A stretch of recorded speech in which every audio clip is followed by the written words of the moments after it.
আসসালামু আলাইকুম। আমাদের এদিকে এখন বটনাইল্লা চারা রোপণের মৌসুম পড়েছে। একটা সময় এখন যদি চারা রোপণ না করতে পারি, কয়দিন পর বৃষ্টি নামবে আর চারা রোপণ করতে পারবো না। তাই আমরা এখন হলো সঠিক সময়। এখন যদি আমরা চারা রোপণ করতে পারি তাহলে বৃষ্টি থেকে আমাদের চারাগুলা বেঁচে যাবে। আর আজকে হলো চারা রোপণের সেই একটা সময়, কারণ আমরা অনেকদিন আগে ক্ষেতের মধ্যে পানি দিয়ে বোরা দিয়ে আসছি। চারা রোপণের আগে যদি জমির মধ্যে পানি দিয়ে বোরা দেই তাহলে জমির মধ্যে যতগুলা পোকামাকড় আছে সবগুলা বেসে উঠে আর অনেক পোকামাকড় মরে যায় এবং অনেক পোকামাকড় পাখিগুলা খেয়ে ফেলে। আমরা প্রতি বছরই চেষ্টা করি ক্ষেতের মধ্যে যেন পানি দিয়ে বোরা দিয়ে তারপরে এই আলিগুলা ফেলানো যায়। আমরা এই আলিগুলা যদি জমির মধ্যে বোরা না দিয়ে যদি ফেলাই তাহলে পোকা অনেক চারাকে নষ্ট করে ফেলে, মাঝখান থেকে কেটে ফেলে দেয়। আমরা প্রথমেই যখন এই পাটের চারা রোপণ করি তখন বোরা না দিয়ে ফেলাইতাম আর মাঝখান থেকে পোকাগুলা কেটে ফেলতো নাইলার চারাগুলা খেয়ে। তাই আমরা প্রতি বছরই চেষ্টা করি সঠিক সময়ে যেন বোরা দিয়ে তারপর চারা রোপণ করতে পারি সুন্দর করে। আর একটা কথা সব সময় আমাদের মাথায় থাকে, যদি আমরা সঠিক সময়ে যদি এই ফসলগুলা না ফলাইতে পারি তাহলে আমরা কখনোই সফল হতে পারি না। তাই আমরা প্রতি বছরই সতর্ক থাকি সঠিক সময়ের জন্য এই ফলনগুলা ফলাইতে পারি। প্রথমে আমরা এই জমিটাকে একটা সাজ দেই, জমির মধ্যে আলিগুলা ফালাইয়া তারপর আশ্রা দিই। আশ্রা দেওয়ার কারণ হচ্ছে মাটিগুলা সবগুলা বড় বড় চাকাগুলা ভেঙে যায়, এর মধ্যে যতগুলা দেইরা আছে এই দেইরাগুলা একটু সমান হয় আর মই দিতে সুবিধা হয় আমাদের। জমির মধ্যে যদি কোনো আগাছা থাকে তাহলে এইগুলা উপরে উঠে আসে।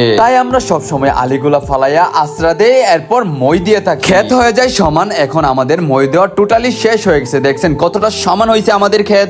এখন জমির মধ্যে তাকাইলেও অনেকটা সুন্দর লাগে এবং ভালো লাগে। আমাদের নাইলার আলি বাইন্দানো থেকে সবকিছু টোটালি করা শেষ হয়ে গেছে। এখন বাড়ি যাওয়ার পালা। আসলে ভাই যদি কষ্ট করেন তাহলে অবশ্যই সফল হতে পারবেন। কষ্ট ছাড়া এই দুনিয়ার মধ্যে কোনো কিছুই সম্ভব না। অল্প কয়দিন পরে আমাদের জমির মধ্যে আইসা দেখি যে আল্লাহর অশেষ রহমতে চারাগুলো সুন্দর করে জ্বালায়া উঠছে। এটাই আপনি যদি একটু কষ্ট করেন তাহলে অবশ্যই সফল হতে পারবেন। এটাই তার প্রমাণ। আল্লাহর অশেষ রহমতে আমরা বৃষ্টির আগে এই চারাগুলো অনেক বড় করে ফেলতে পারছি, কারণ বৃষ্টি হলে আমাদের এই নাইলাগুলার চারাগুলো নরম ছোট ছোট থাকলে এই চারাগুলো পচে যায় বৃষ্টি বেশি হলে। তাই আমরা প্রতি বছরই চেষ্টা করি বৃষ্টি হওয়ার আগে যদি এই চারাগুলো রোপণ করতে পারি তাহলে অনেক সুন্দরভাবে জেগে উঠে এই চারাগুলা। কৃষক তার জমির মধ্যে আসলো এই চারাগুলা দেখে মনের মধ্যে অনেক শান্তি পায়। তাহলে ভালো থাকবেন, সুস্থ থাকবেন। দেখা হবে অন্য কোনো নতুন ভিডিওর মধ্যে। আসসালামু আলাইকুম।